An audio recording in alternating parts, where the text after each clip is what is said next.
Abi hoş geldin. Hocam hoş bulduk. Nasılsın? İyiyim, sen nasılsın? İyiyim ben de. Bugün yoğun istek üzerine Gaddar dizisini inceleyeceğiz. Biz incelerken 2 bölüm çıkmıştı. Bize Cuma günü izlenecek bir dizi daha eklediniz arkadaşlar mecburen. Bugün de bunu yorumlayacağız. 2 bölümü de izledik ve yoğun istek üzerine Gaddar dediniz. Biz de bugün incelemesini yapıyoruz. Gaddar dizisini konuşuyoruz. Ay Yapım'ın yapımcılığını üstlendiği, Çukur'dan tanıdığımız yönetmen Sinan Öztürk'ün yönetmenliğini yaptığı, senaryosunda Hürer Ebeoğlu'nun yer aldığı, başrollerinde Çağatay Ulusoy, Onur Saylak, Sümeyye Aydoğan gibi isimlerin bulunduğu yapımı konuşuyoruz. Beğendin mi diziyi? Dizi bana çok fazla klasik bir ay yapım işi gibi geldi. Çukur içeride karışımı gibi de biraz olmuş. Yani zaten Çağatay'ın saç stilinden falan da biraz bunu anlayabiliyoruz. Free TV işi. Tam bir televizyon işi olmuş. Total izleyicinin çok fazla beğeneceği. Cuma günü dizilerine baktığımızda aksiyonlu diziler de yoktu onun arasına. Ay yapımında bu türde çok iyi olduğunu biliyoruz. Benzer kadro, aileden de alınan isimlerle birlikte tanıdığımız isimlerle harika bir atmosfer kurmuşlar kendi yapılarında. Bütçesi diğer ay yapım işlere göre daha az gibi gözükse de daha çok oyuncular üzerine para harcanmış bir iş olarak karşımıza çıkıyor. Biraz kervan yolda düzülür mantığıyla ilerliyorlar. İlerleyen bölümlerde kalite daha da artacaktır reytinglerle beraber. Şimdi Yalı Çapkını ve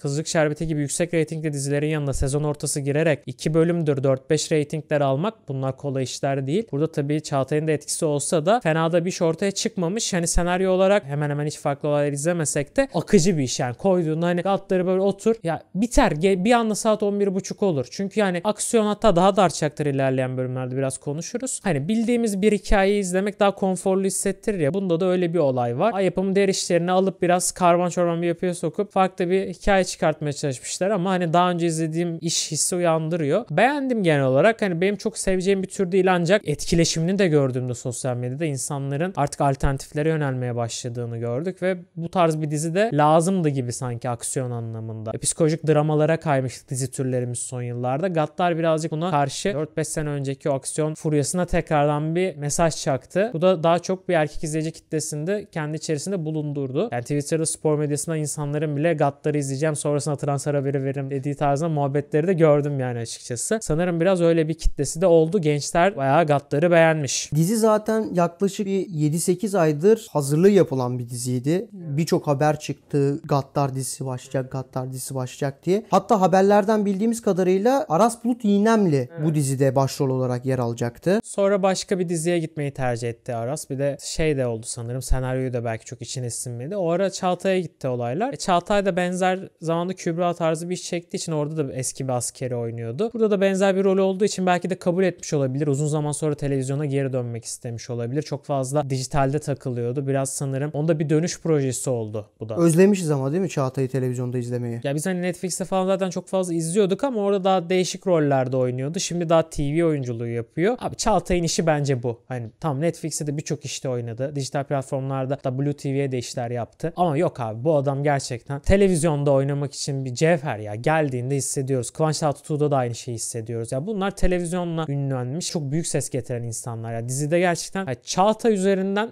iyi bir oyunculuk var. Onur Saylık üzerinden iyi bir oyunculuk var. Başka ben hani hiçbir karakterin çok iyi seçildiğini düşünmüyorum. Ve oyunculukları da çok beğenmedim ama bu iki kişi sırtlamışlar hikaye ki normal bir senaryo olmasına rağmen. Dizinin yayınlanacağı gün çok eleştirilmişti. Yani Kızılcık Şerbeti, Yalı Çapkını gibi iki büyük dev rakip var ve Fox TV bir anda bir manevra yaparak Cuma günü diziyi yayınlama kararı aldı. Çok riskli aslında. Ya günler torbaya mı girdi kardeşim? Cuma günü niye böyle bir şey yapıyorsun? Bir de Cuma günü Türkiye'de biraz da ekonomik sebeplerden dolayı reytingi ve share oranlarını, yani herkesin televizyon izlediği günlerden birisi olarak karşımıza çıkıyor son yıllarda. En çok TV izlenen gün olmaya başladı Cuma günü. Eskiden tam tersi olurdu ülkemizde. Kaç yıldır böyle ilerliyor ve daha çok psikolojik dramalar, daha günlük olayların anlatıldığı pembe diziler vardı. Hani işte Kızılcık Şerbeti bir yandan Yalı Çapkını vardı. Şimdi Gaddar gibi işte böyle daha ay yapımın tarzına uygun daha aksiyon, mafya işi ne alaka diyorsun Cuma günü baktığımızda. O da kendisine iyi bir reyting buldu. Ben sana şunu söyleyeyim, Gaddar herhangi bir gün olsaydı, Cuma ya da Pazartesi hariç ya da yargının olduğu gün hariç, şöyle söyleyeyim 9-10'la başlardı yani. Çünkü tam TV izleyicisinin yıllardır aradığı ve böyle fanı olabileceği bir iş vardı ya. Gençlerin de böyle etkileşim yapabileceği, sosyal medyaya da biraz oynayan. Ve herkesin o ya Çağatay Ulusoy'un şu saç stilinden mi yaptırsam dediği bir erkeklerin kendi arasında konuşup bir muhabbeti de ortaya çıkartan tarzda bir kafa yapısına büründürecekti bu iş. Ama ona rağmen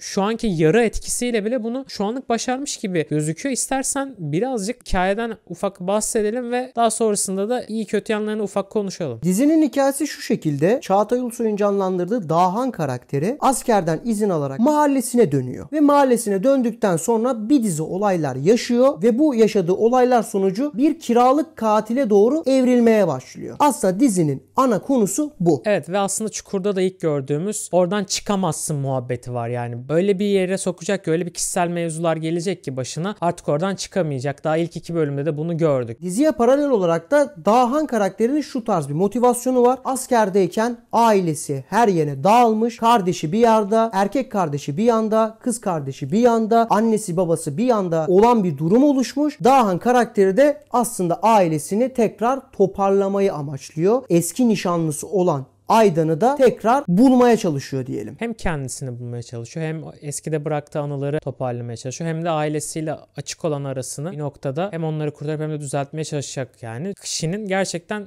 bütün çatışmaları bilinen şekilde kullanılmış. Ben bu hikayeyi izlediğimde Aras Bulut'un neden kabul etmediğini anladım. Baba zaten oynadık kaç sezon? 4 sezon Çukur oynadık yani. Hani ben niye bir daha bunu oynayayım demiş olabilir ama Çağatay için bence güzel oldu ya. Çünkü onun zaten hep iyi bir oyuncu olduğunu biliyorduk ama hani böyle hep Medcezir'den bir tanınan şey vardı ya. Birazcık da o içeride de kırılmıştı o algı ama hani yine de bu tarzı bir işte bence daha da kırılacaktır. Bu adam her şeyi oynuyor'yu göstermesi açısından bence kendisine iyi bir test olduğunu düşünüyorum. Bunu da şu ana kadar iyi başarmış. Ben iyi verdiğini düşünüyorum duyguları. Yakışmış o ağırbaşlı karaktere de. Fena değildi. Aksiyon sahneleri yani bana birazcık absürt geldi. Yok petekle adam öldürmesi falan bilmem ne. Hani çok iyi bir özel tim askeri olduğunu anlayabiliyoruz. Yönetmenlik bir şey de değil zaten. Senaryoda böyle yazıyorsa adam ne yapsın? Petek yerine başka bir şeyle mi öldürsün? Onda yapacak bir şey yok. Sen böyle bir senaryo yazıyorsun. Ya ne yapsın? Buzdolabıyla mı öldürsün değil mi? Ya buzdolabıyla da öldürse facia bir şey zaten de yani. Abi bu adam özel harekatçı. Abi her türlü bir şeyle öldürebilir. Diş ipiyle de öldürebilir. Her şey yapabilir. Bu adamın yanında bir sürü teçhizat vardır zaten baktığında. Biraz oralar ucuz olmuş ya baktığımızda. Ona çok çalışmamışlar. Ya senaryoda hikaye bir noktada akıyor. Sinopsis anlamında başarılı. Hani genel olarak çok fazla esinlenerek yapılmış bir iş. O yüzden de ben bunu daha önce izlememiştim tarzı bir şey uyandırmıyor. O yüzden belki de izleyiciler hemen bakın şöyle bir dizi başlamıştı hemen ısındılar diziye ama dizinin geleceği çok dar. İlk sezondan sonrasında çok fazla bir şey ilerletebilir misin emin değilim. Ailedeki sıkıntı bunda da var yani. Hani izlediğimizde anlıyoruz. Bu içerideki formata biraz benziyor. Yani bir sezonluk bir hikaye kesinlikle var ama ilerleyen sezonlarda nasıl yaparsın bilemiyorum. Çünkü mesela Çukur'da bir Godfather teması vardı ilk sezon. Sonra farklı yerlere götürdüler. Şimdi burada çok derinlikli karakterler de şu ana kadar izleyemedik. İşte Enver karakterinin derinliğini göreceğiz. Onun zaaflarını falan da göreceğiz büyük ihtimalle ilerleyen bölümlerde Enver karakterinin. Şimdi Yağmur'la olan bir ilişkisi var. Burada aynı evde kaldıkları için sonuçta Enver'le Yağmur'u aynı anda görebilir ve ne oluyor şu an burada? Senin ne işin var Yağmur burada tarzında bir üçlü çatışmayla bir bölüm bitip diğerine de sarkabilir ve durumlar öğrenilebilir. Yani bu ikisi kapışırken Yağmur ortada kalabilir. Şunu görür ya ben ne zaman bir yerden iş alsam yok eski nişanlım çıkıyor yok bir evden de benim kız kardeşim çıkıyor. Bir de babamın başına gelen o tefecilik olaylarıyla birlikte para mevzusu var. Herkesi kurtarmak zorundayım. Ben Yamaç Koçovalı mıyım diye bağırabilir yani kendisi. O yüzden de böyle bir hikaye aksı olabilir. Madem bu kadar Çukur'dan esinlendiler bu olayda kopyala yapıştır olabilir yani. Bana öyle hissettirdi. Çünkü çok orijinal bir şey izlemediğimizi söyledim. Kötü bir şey izlemiyoruz ama farklı bir şey de izlemiyoruz. Bir de bahsetmemiz gereken müdür karakteri var. Aslında öğrendiğimiz kadarıyla müdürün de bir üstü varmış. Müdür aslında patrondan gelen işleri sahada göstermeye çalışan bir adam. Ay Yapım'ın bu tarz mafyatik işlerinde olan bir karakterin erkenden ölebilme durumu örneğin müdürde falan ya da Enver'de falan olabilir mi? Yani müdür karakteri böyle başta kötü gibi gözüp ondan sonra birazcık daha tam iyi olduğu zaman böyle diziden hani Dahan'a yardım etmeye, onu gerçekten sevdiği şekilde bir fedakarlık yapıp diziden çıkabilir. Yani bence kalması mantıklı olabilir. Derinlikli bir hikaye yazabilirler. Çukur'da da mesela Vartolu bence Yamaç'tan çok daha derinlikli bir karakterdi onu izlediğimizde. Hatta insanlar onun için de izliyordu bir noktada. Dahan'la müdürün bence